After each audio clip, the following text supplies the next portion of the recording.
Hello, grade 5. I hope you're all doing good. Today we're going to discuss lesson 2 of chapter 3, A Changing World.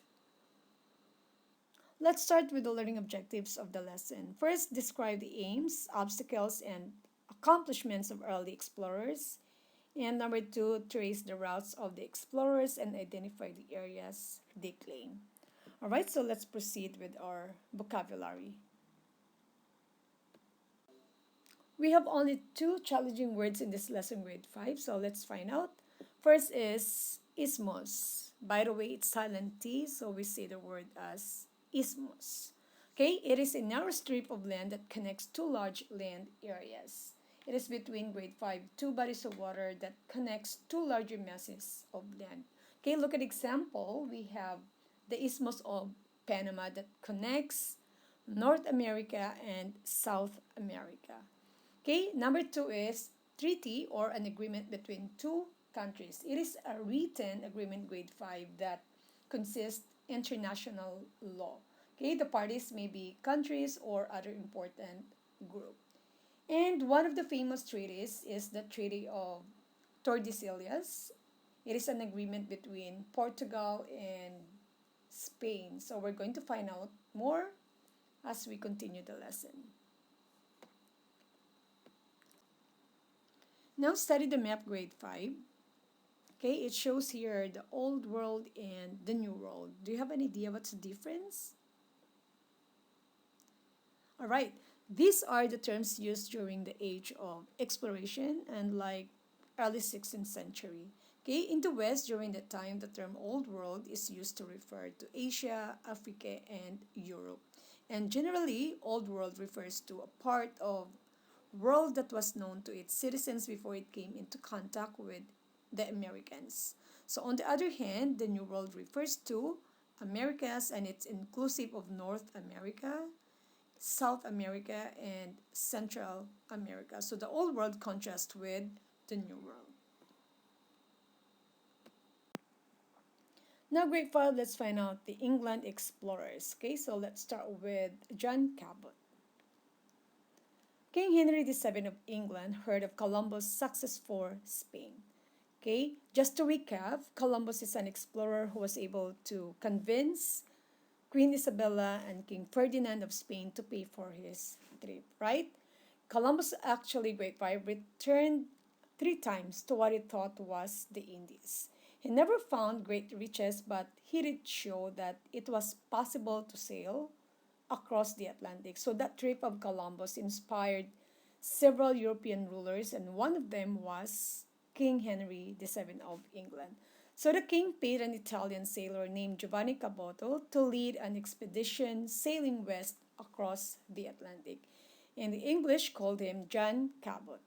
Okay, so look at John Cabot's exploration route here, and this is John Cabot. Okay, and King Henry's aim, grade 5, was to help England compete with other European nations for land and wealth. And in May 1497, Cabot and a crew of 18 sailed west on a course far north of Columbus' first route. And Cabot's son Sebastian joined him on this voyage. And years later, Sebastian described the place as very sterile or lonely land. When Cabot class returned to England, he said he had found the Indies. Cabot, like Columbus, thought he had reached Asia. So many people today believe Cabot had actually reached the coast of present-day Newfoundland and Labrador. And look at the map, now a part of Canada. Okay, so let's have the main idea and details of this lesson. What was the aim of King Henry VII when he paid for Cabot's expedition? All right, it is to help England compete for land and wealth. A new map of the world. Let's learn one more explorer, grade 5, named Amerigo Vespucci. He was an explorer from Europe, and the Americas are named for him, though he was not the first European to visit North or South America. He crossed the Atlantic Ocean several years after Christopher Columbus made his first voyage of discovery.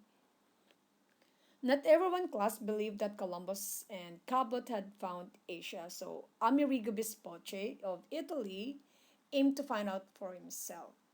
So in 1499, he sailed to a place just south of where Columbus had landed. And 2 years later, Vespucci sailed down to the coast of South America. Vespucci, grade 5, looked for signs that he had reached Asia, but he found none. The places he saw did not fit Marco Polo's descriptions of Asia, and Vespucci began to think that maybe Earth was larger than most people thought. And if so, that would mean Asia was farther away from Europe than Columbus believed. And over time, grade 5, Vespucci came to realize that he, Columbus, and Cabot had found lands not yet known to Europeans. And in 1507, a German mapmaker named Martin Waldseemüller published a world map that included these newly found lands, and he named the new lands in honor of Amerigo Vespucci. The land on this new map stood for the present-day continent of South America, and later the word America was also used for the land known today as the continent of North America. Okay, so let's have another minute and details of the lesson. How did Vespucci's voyage change how the world was seen? Alright, Vespucci realized grade 5 that he, Columbus, and Cabot had found a continent that was new to Europeans. Okay, so that's for today, grade 5. We're going to continue again the second part of this lesson, which is about, let me see, about reaching the Pacific and a new view of the world. Alright, so bye for now and always stay safe.